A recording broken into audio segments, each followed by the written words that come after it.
آج ہماری گفتگو کا موضوع ہے رمضان اور نزول قرآن۔ میری دعا ہے خالق کائنات جل جلالہ ہم سب کو قرآن و سنت کا فہم عطا فرمائے اور قرآن و سنت کے ابلاغ و تبلیغ اور اس پر عمل کرنے کی توفیق عطا فرمائے۔ معزز ناظرین، رب ذوالجلال نے قرآن مجید برہان رشید میں یہ کہا ہے، شہر رمضان الذی انزل فیہ القرآن ھدی للناس وبینات من الہدی والفرقان۔ رمضان کا مہینہ وہ مہینہ ہے جس میں قرآن مجید کو نازل کیا گیا، درحال کہ وہ تمام لوگوں کے لیے ہدایت ہے اور وہ روشن مثالیں ہیں لوگوں کے لیے ہدایت کی، اور وہ قرآن فرقان کی حیثیت رکھتا ہے۔ اس مقام پر رب ذوالجلال نے قرآن مجید برہان رشید کے نزول کا جو مہینہ معین کیا وہ رمضان ہے، اور رمضان المبارک میں پھر رب ذوالجلال نے جو رات معین کی وہ لیلۃ القدر ہے۔ فرمایا انا انزلناہ فی لیلۃ القدر، ہم نے اس کو لیلۃ القدر میں نازل کیا۔ تو اب اس سے تعیین ہو گئی کہ رمضان اور لیلۃ القدر، اس میں رمضان کے مہینے میں اور لیلۃ القدر کو خالق کائنات جل جلالہ نے قرآن مجید برہان رشید کو نازل کیا ہے۔ قرآن مجید کا یہ نزول اس مہینے کے اندر جو ہوا تو اس نے پورے مہینے کو برکتوں سے معمور فرما دیا۔ اور یاد رکھیں، آج بھی اس سال بھی جو قدر کی رات ہے وہ اس نزول قرآن کی برکت سے جو صدیوں قبل ہوا تھا وہ آج بھی اس رات کو 1000 مہینوں سے بہتر بنائے گی۔ اس سے پتہ چلا کہ ایک بار قرآن کا نازل ہونا اس نے ہمیشہ کے لیے اس رات کو باقی راتوں پر عظمتیں عطا فرما دیں۔ تو ایسے ہی اگرچہ 12 ربیع الاول ایک موقع پر رسول اللہ صلی اللہ علیہ وسلم کی دنیا میں جلوہ گری ہوئی، اور ہر سال رسول اللہ صلی اللہ علیہ وسلم کی 12 ربیع الاول کو دنیا میں جلوہ گری نہیں ہوتی، ایک بار کی جلوہ گری نے ہمیشہ کے لیے 12 ربیع الاول کو عظمتوں سے سرفراز فرما دیا، جس طرح ایک بار قرآن مجید کے نزول نے ہمیشہ کے لیے لیلۃ القدر کو 1000 مہینوں سے افضل بنا دیا۔ قرآن مجید برہان رشید کا نزول ہر لمحے کو برکتوں سے سرفراز فرمانے والا ہے۔ آج ہمیں قرآن مجید برہان رشید کی تلاوت کا شرف حاصل ہے۔ یہ رمضان المبارک کا خصوصی تحفہ ہے اور اس میں اتنی عظمتیں موجود ہیں۔ حضرت عقبہ بن عامر رضی اللہ تعالیٰ عنہ کہتے ہیں کہ رسول اللہ صلی اللہ علیہ وسلم تشریف لائے، ہم صفہ میں بیٹھے ہوئے تھے، فرمایا ایکم یحب ان یغدو کل یوم الی بطحان اب العقیق فیاتی بناقتین قومین، تم میں کون یہ پسند کرتا ہے کہ وہ ہر دن بطحان یا عقیق کی طرف جائے اور 2 موٹی تازی اونٹنیاں بغیر گناہ کے اور قطع رحم کے لے آئے۔ ہم نے کہا یا رسول اللہ صلی اللہ علیہ وسلم کلنا نحب ذالک، ہم سب کو اس سے پیار تو ہے، ہم سب چاہتے ہیں کہ ایسی اونٹنیاں ہمیں ملیں اور ہم ان کو اللہ کے راستے میں وقف کر دیں۔ تو رسول اللہ صلی اللہ علیہ وسلم نے فرمایا افلا یغدو احدکم الی المسجد فیعلم او یقرأ آیتین من کتاب اللہ خیر له من ناقتین، فرمایا تم میں سے کوئی بندہ صبح کو مسجد میں چلا جائے اور مسجد میں جانے کے بعد وہ ایک آیت 2 آیات پڑھ لے یا کسی کو پڑھا دے، قرآن مجید کی 2 آیات خود پڑھے یا کسی کو پڑھائے، تو ہمارے رسول صلی اللہ علیہ وسلم فرماتے ہیں اس کے لیے یہ عمل 2 اونٹوں کو قربان کرنے سے زیادہ درجہ عطا فرمائے گا۔ قرآن مجید برہان رشید کا ایسا سرور ہے اور ایسا لطف اس میں موجود ہے، رمضان المبارک کا یہ خصوصی تحفہ جو امت کو ملا ہے۔ حضرت اسید بن حضیر رضی اللہ تعالی عنہ رات کے وقت قرآن مجید کی تلاوت کر رہے تھے، تو آپ نے سورہ بقرہ کی تلاوت کی، وَفَرَسُهُ مَرْبُوطَةٌ عِندَهُ، اور گھوڑا قریب باندھا ہوا تھا، اِذْ جَالَتِ الْفَرْسُ، تو اچانک گھوڑے نے کانپنا شروع کر دیا۔ حضرت اسید بن حضیر رضی اللہ تعالیٰ عنہ نے گھوڑے کی جب کپکپاہٹ دیکھی تو آپ نے تلاوت چھوڑ دی. جب آپ خاموش ہوئے تو گھوڑے کا راشا بھی ختم ہو گیا. فقرا آپ نے پھر پڑھا. فجالت اس نے پھر تھر تھرانا شروع کر دیا. فساکنت جب آپ خاموش ہوئے تو گھوڑا بھی ساکن ہو گیا. پھر آپ نے پڑھا, پھر گھوڑے نے کانپنا شروع کر دیا. تو حضرت اسید بن حضیر رضی اللہ تعالیٰ عنہ کا بیٹا یحییٰ, ان کی چارپائی بالکل گھوڑے کے قریب تھی. تو انہوں نے یہ محسوس کیا کہ یہ تھرتھراتا ہوا گھوڑا کہیں بیٹے کی چارپائی پہ نہ چڑھ جائے. انہوں نے پڑھنا بند کر دیا. جس وقت پڑھنا چھوڑا, رفع رأسه الى السماء, آسمان کی طرف دیکھا. فاذا مثل ظلت, ان کو ایک چھتری سی نظر آئی. فیہا امثال المصابیح, اس چھتری کے اندر ایسا تھا جس طرح کے کئی چراغ ہیں. عجیب منظر انہوں نے دیکھا اور وہ منظر سارے کا سارا کچھ دیر کے بعد غائب ہو گیا. جس وقت صبح ہوئی تو انہوں نے رسول اللہ صلی اللہ علیہ وسلم سے جا کے عرض کیا, یا رسول اللہ صلی اللہ علیہ وسلم, آج رات میرے گھر پہ عجیب منظر تھا. میں نے قرآن پڑھا تو میرا گھوڑا کانپا. جب میں بند کرتا تھا اس کی کپاہٹ ختم ہو جاتی تھی. جب میں پڑھتا تھا تو وہ پھر کانپنا شروع کر دیتا تھا. اتنے میں نے اوپر دیکھا تو مجھے ایک سایہ نظر آیا, اس میں چراغ نظر آئے, اور پھر وہ سارا منظر میری آنکھوں سے غائب ہو چکا تھا. جب میں باہر نکلا تو کوئی چیز بھی مجھے نظر نہیں آئی. یا رسول اللہ صلی اللہ علیہ وسلم, آپ یہ بتائیں کہ یہ کیا معاملہ تھا. اب دیکھیں صحابہ کرام علیہم رضوان کا یقین کتنا پختہ ہے اور ایمان ان کا کتنا مضبوط ہے.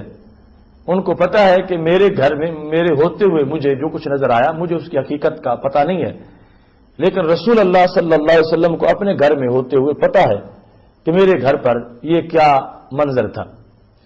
جس وقت حضرت اسید بن حضیر رضی اللہ تعالی عنہ نے رسول اللہ صلی اللہ علیہ وسلم سے یہ سوال کیا تو ہمارے آقا صلی اللہ علیہ وسلم بولے, فرمایا تلک الملائکۃ دنت لصوتک, فرمایا یہ فرشتے تھے تمہاری آواز سننے کے لیے قریب آئے تھے. ولو قرأت لأصبحت ينظر الناس الیہا لا تتوارى منہم, اگر تم پڑھتے رہتے تو فرشتے صبح تک تمہارے گھر میں موجود رہتے, ان میں کوئی غائب نہ ہوتا, کوئی چھپتا نہ, اور لوگ اپنی آنکھوں سے فرشتوں کی زیارت کرتے. اب اس مقام پر یہ پتا چلا کہ وہ نور تھا, جب وہ نزدیک آتا تھا فرشتے کو, گھوڑے کو نظر آتا تھا تو گھوڑا کانپ اٹھتا تھا. جب یہ قرآن پڑھنا بند کرتے تھے فرشتے اوپر چلے جاتے تھے تو گھوڑے کی کپاہٹ ختم ہو جاتی تھی. جب یہ قرآن پڑھتے تھے تو فرشتے سننے کے لیے قریب آتے تھے تو گھوڑے کو پھر خوف ہوتا تھا. اس سے پتا چلا کہ قرآن مجید برہان رشید کی ایسی برکت ہے کہ جب اس کی تلاوت کی جاتی ہے فرشتوں کا نزول ہوتا ہے, فرشتے سننے کو آتے ہیں, اور وہ جو سایہ تھا اس میں جو چراغ تھے وہ فرشتوں کے چہرے تھے. اور رسول اللہ صلی اللہ علیہ وسلم نے یہ عظمت بیان کر دی کہ قرآن مجید برہان رشید کو جس انداز میں محبت اور شوق سے پڑھا جاتا ہے, خالق کائنات جل جلالہ انسان کو اتنی ہی بڑی عظمت عطا فرماتا ہے. یہ قرآن اس کے ساتھ جتنا بھی تعلق انسان کا مضبوط ہوگا اور جس لحاظ سے بھی متعلق ہو جائے گا, یہ قرآن اس کو نوازتا ہے. اور یہ سلسلہ نیکیوں کا کتنا جلد شروع ہو جاتا ہے. قرطبی میں موجود ہے کہ رسول اللہ صلی اللہ علیہ وسلم نے صحابہ کرام علیہم رضوان سے یہ کہا تھا, آتو اعینکم حظھا من العبادہ, میرے صحابہ اپنی آنکھوں کو بھی عبادت کا حصہ دیا کرو. قیل وما حظھہما, پوچھا گیا یا رسول اللہ صلی اللہ علیہ وسلم آنکھوں کی بندگی کون سی ہے؟ تو رسول اللہ صلی اللہ علیہ وسلم نے فرمایا النظر فی المصحف, قرآن مجید کھول کے دیکھ لینا یہ آنکھوں کی بندگی ہے. اس سے آنکھیں ٹھنڈی ہوتی ہیں, اس سے آنکھوں کے اندر نور پیدا ہوتا ہے. قرآن مجید کھول کے دیکھنا, اس کی امثال میں تدبر کرنا, تو یہ دیکھو کہ قرآن مجید کو صرف دیکھنے سے اور ابتدائی طور پر اس کے ساتھ تعلق قائم کرنے سے آنکھوں کو بندگی کا نور ملتا ہے اور سرور ملتا ہے.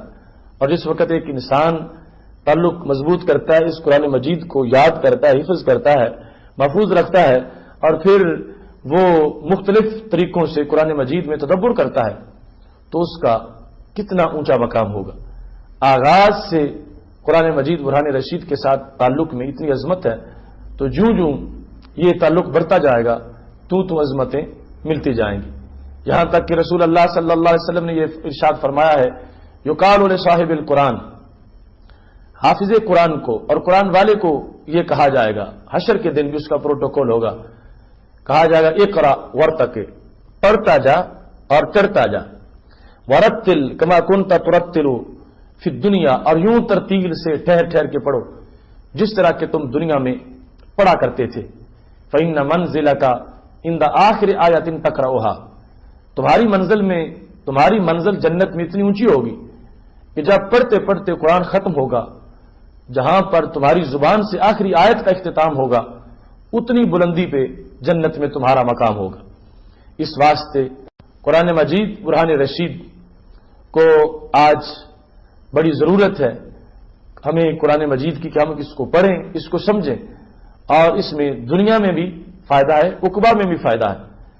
یہ دنیا کی روشنی ہے، قبر کا بھی اجالا ہے، اور اس کی وجہ سے انسان خود بھی مالا مال ہوتا ہے اور انسان کے والدین کو بھی اس کا اجر ملتا ہے۔ یہاں تک کہ رسول اللہ صلی اللہ علیہ وسلم نے فرمایا ہے، من قرأ القرآن وعمل بما فیہ البس والداہ تاجا یوم القیامہ، کہ جس شخص نے قرآن پڑھا اور اس پہ عمل کیا اس کے والدین کو قیامت کے دن ایک تاج پہنایا جائے گا، ضوءہ احسن من ضوء الشمس، اس کی روشنی، اس چاند تاج کی جو روشنی ہے وہ سورج کی روشنی سے کہیں زیادہ خوبصورت ہوگی اور زیادہ ہوگی۔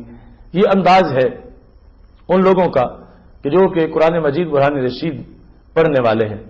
قرآن مجید سے دنیا میں بھی ان کو رونق ملتی ہے اور عقبہ کے اندر بھی رونق ملتی ہے۔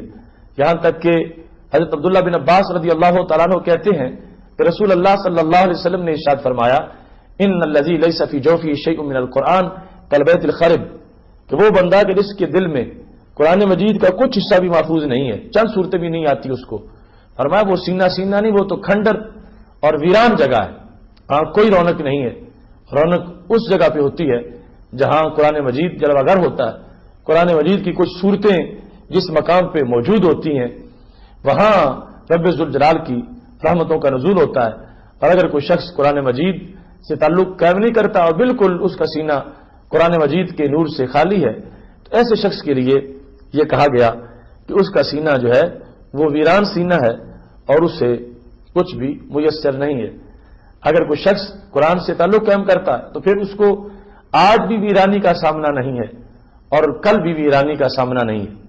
اس سلسلہ میں وہ حدیث شریف جو جامع ترمذی میں ہے اس کو پیش نظر رکھنا چاہیے کہ دار آباد اصحاب النبی صلی اللہ علیہ وسلم خباءہ علی قبر ولا يحسب انه قبر انسان، رسول اللہ صلی اللہ علیہ وسلم کے کچھ صحابہ مہم پہ نکلے تھے اور انہوں نے وہاں پہ ایک جگہ خیمہ لگا لیا۔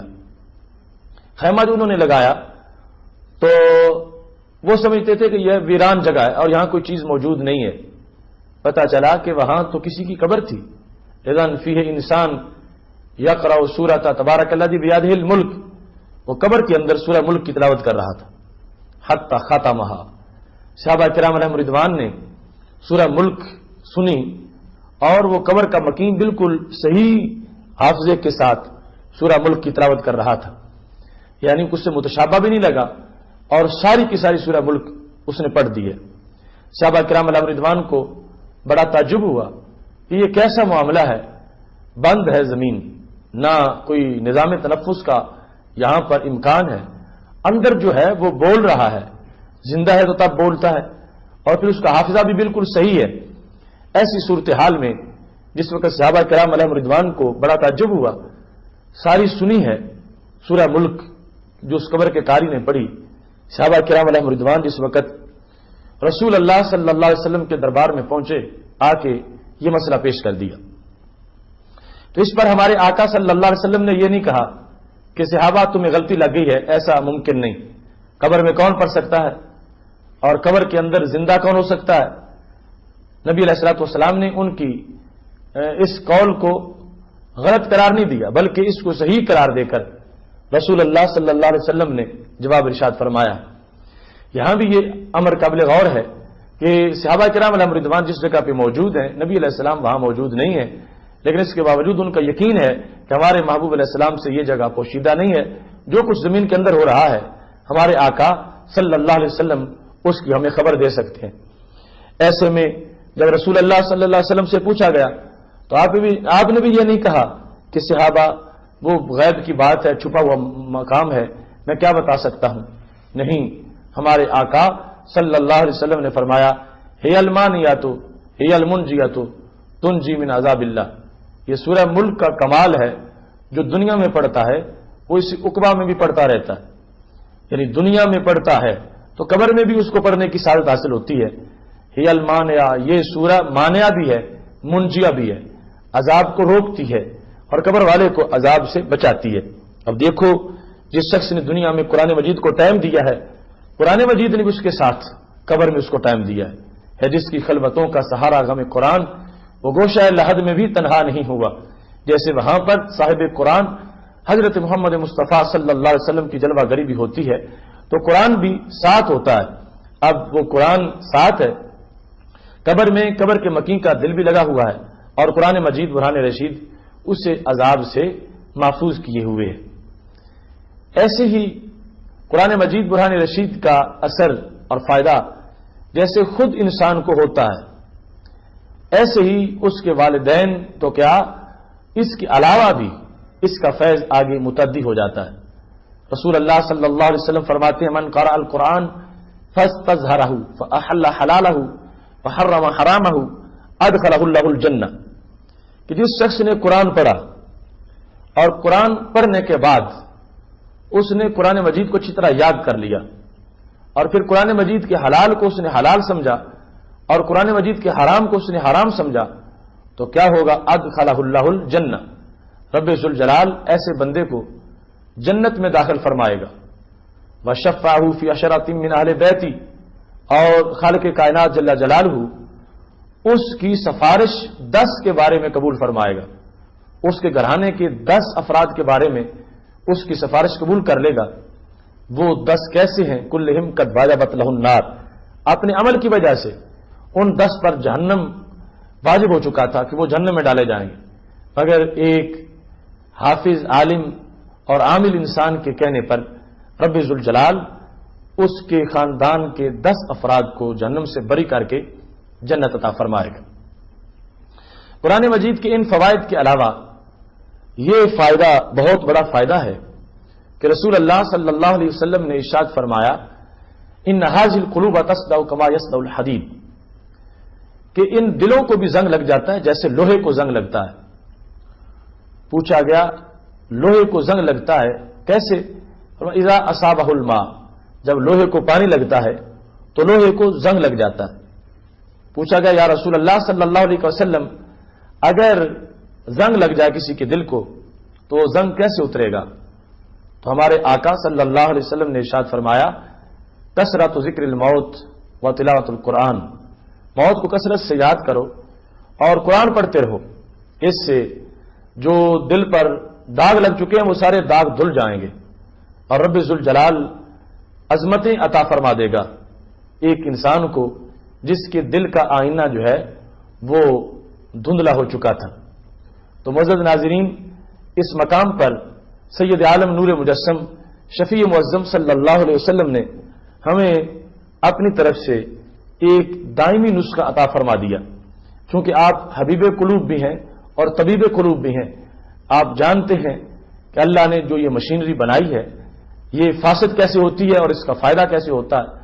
تو سب سے قیمتی پرزہ انسان میں وہ دل ہے، اور جب دل زنگ آلود ہو جائے تو پورا بدن اپنی افادیت کھو بیٹھتا ہے. اس واسطے دل کو زنگ سے محفوظ رکھنا نہایت ضروری ہے. اول تو یہ زنگ لگنے نہ پائے، اور دوسرے نمبر پر اگر زنگ لگ جائے تو پھر اس کو اتارنے کے لیے نسخہ ہمارے پاس یہ رمضان المبارک کی سوغات قرآن مجید ہے. اس کو جس قدر پڑھتے جاؤ گے دل کا میل اترتا جائے گا، دھند دور ہو جائے گا اور دل بالکل ستھرا، صاف اور شفاف ہو جائے گا. رب ذوالجلال نے ہمارے آقا صلی اللہ علیہ وسلم کو ایسی کتاب دی ہے کہ جو ہمیشہ تازہ ہے، ہمیشہ موجز ہے. آج بھی اس کا چیلنج موجود ہے، ان کنتم فی ریب مما نزلنا علی عبدنا فاتوا بسورۃ من مثلہ، اگر تمہیں شک ہے اس سے جو ہم نے اپنے عبد خاص پہ نازل کیا تو تم اس کی صورت جیسی صورت بنا کے لے آؤ. قریش مکہ نے سارا ایڑی چوٹی کا زور لگایا مگر اس قرآن کی مثل ان سے بننا اس کا امکان نہیں تھا۔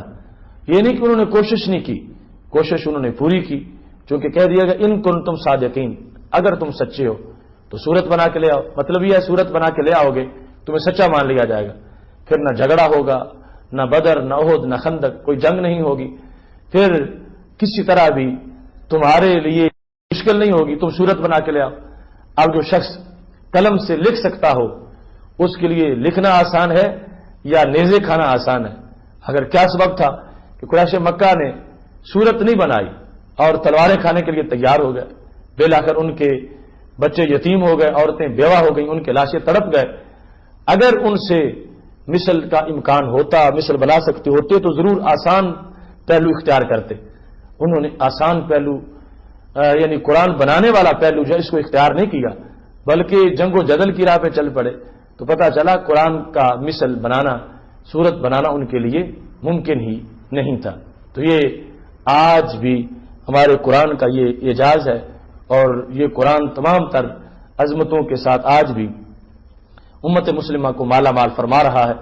میں تو ان تمام احادیث کی روشنی میں یہ کہتا ہوں، آنکھوں کو نور، دل کو سرور ملتا ہے، قرآن پڑھنے سے رب غفور ملتا ہے۔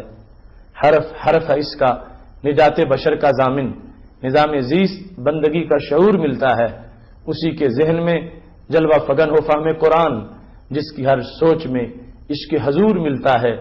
ورق ورق پہ یہاں بک رہا ہے ایک لطف جدید، سطر سطر میں اور بین السطور ملتا ہے، ذوق بیدار کو کہتے سنا کہ اے آصف، وقف وقف پہ یہاں جلوہ طور ملتا ہے۔ میری دعا ہے رب ذوالجلال ہم سب کو قرآن مجید کے پیغام پر عمل کر کے اپنی زندگی سنوارنے کی توفیق عطا فرمائے۔